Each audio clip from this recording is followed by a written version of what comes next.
ॐ कृष्णाय वासुदेवाय हरये परमात्मने प्रणतक्लेशनाशाय गोविंदाय नमो नमः।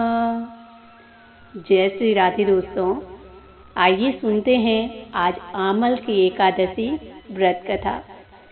मानधाता बोले कि हे वशिष्ठ जी, यदि आपकी मुझ पर कृपा है तो किसी ऐसे व्रत की कथा सुनाइए जिससे मेरा कल्याण हो। तब महर्षि वशिष्ठ जी बोले कि हे राजन, सब व्रतों में उत्तम और अंत में मोक्ष देने वाला आमल की एकादशी के व्रत का मैं वर्णन करता हूँ। ये एकादशी फाल्गुन मास के शुक्ल पक्ष में होती है। इस व्रत के करने से समस्त पाप नष्ट हो जाते हैं।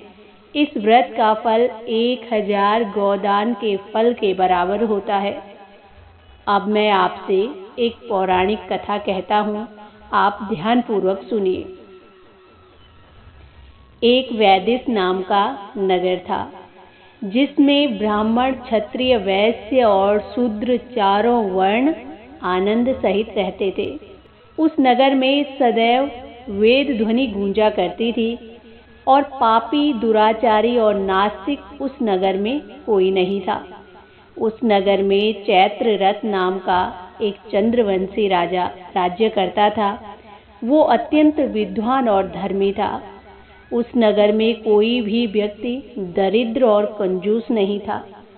सभी नगरवासी विष्णु भक्त थे और एकादशी का व्रत किया करते थे। एक समय फाल्गुन मास के शुक्ल पक्ष की आमल की एकादशी आई। उस दिन राजा, प्रजा तथा बाल वृद्ध सबने हर्षपूर्वक व्रत किया। राजा अपनी प्रजा के साथ मंदिर में जाकर पूर्ण कुंभ स्थापित करके धूप, दीप, नैवेद्य, पंचरत्न आदि से आंवले का पूजन करने लगे और इस प्रकार स्तुति करने लगे कि हे धात्री, तुम ब्रह्म स्वरूप हो, तुम ब्रह्मा जी के द्वारा उत्पन्न हुए हो और समस्त पापों का नाश करने वाले हो। तुमको मेरा नमस्कार है। अब तुम मेरा अर्घ्य स्वीकार करो। तुम श्री रामचंद्र जी द्वारा सम्मानित हो। मैं तुम्हारी प्रार्थना करता हूँ और तुम मेरे सभी पापों को नष्ट करो। उस मंदिर में सबने रात्रि को जागरण किया। रात के समय वहाँ एक बहेलिया आया जो अत्यंत पापी और दुराचारी था। वो अपने कुटुंब का पालन जीव हिंसा करके किया करता था। भूख तथा प्यास से अत्यंत व्याकुल वो बहेलिया इस जागरण को देखने के लिए मंदिर के एक कोने में बैठ गया और भगवान विष्णु और एकादशी महात्म्य की कथा सुनने लगा।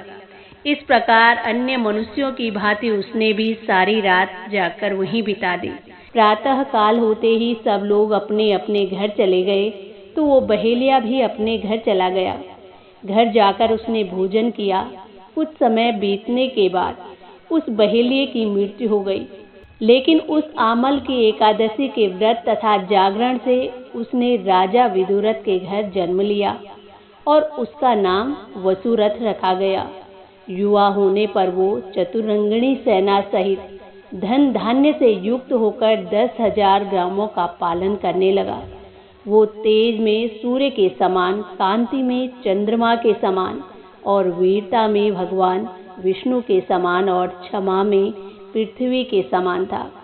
अत्यंत ही धार्मिक, सत्यवादी, कर्मवीर और भगवान विष्णु का भक्त था। वो प्रजा का समान भाव से पालन करता था और दान देना तो उसका नित्य का कर्तव्य ही था। एक दिन राजा शिकार खेलने चला गया। दैव योग से वो मार्ग भूल गया और दिशा का ज्ञान न रहने के कारण वो जंगल में एक वृक्ष के नीचे सो रहा था। थोड़ी देर बाद पहाड़ी मलेच्छ वहां पर आ गए और राजा को अकेला देखकर कहने लगे कि मारो मारो। शब्द सुनते हुए राजा की ओर दौड़ने लगे।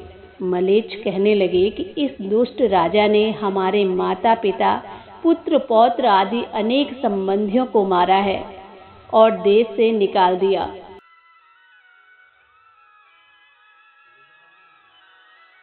अब इसको अवश्य मारना चाहिए।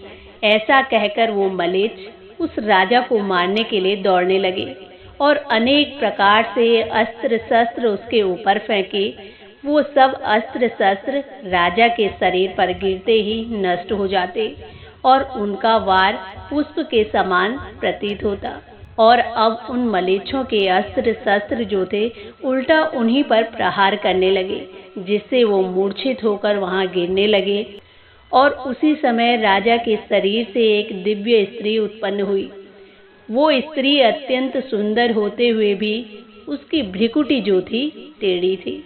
उसकी आंखों से लाल लाल अग्नि निकल रही थी, जिसके कारण वो दूसरे काल के समान प्रतीत हो रही थी।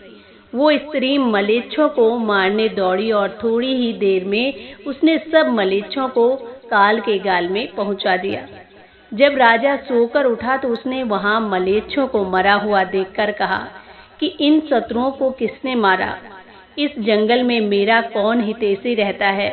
ऐसा विचार कर ही रहा था कि आकाशवाणी हुई, हे राजा, इस संसार में भगवान नारायण के समान अतिरिक्त तुम्हारी रक्षा कौन कर सकता है? इस आकाशवाणी को सुनकर राजा अपने राज्य में आ गया और सुखपूर्वक राज्य करने लगा। महर्षि वशिष्ठ बोले कि हे राजन, ये आमल की एकादशी के व्रत का प्रभाव था। जो मनुष्य इस आमल की एकादशी का व्रत करते हैं वो प्रत्येक कार्य में सफल होते हैं और अंत में विष्णु लोक को जाते हैं। तो दोस्तों, ये थी आज की आमल की एकादशी व्रत कथा। जिस प्रकार भगवान नारायण की उस राजा पर कृपा हुई, उसी प्रकार सब पर भगवान नारायण की कृपा बनी रहे, सब स्वस्थ रहें और भगवान श्री हरि का नाम लेते रहें। इसी के साथ जय श्री राधे, जय श्री कृष्ण।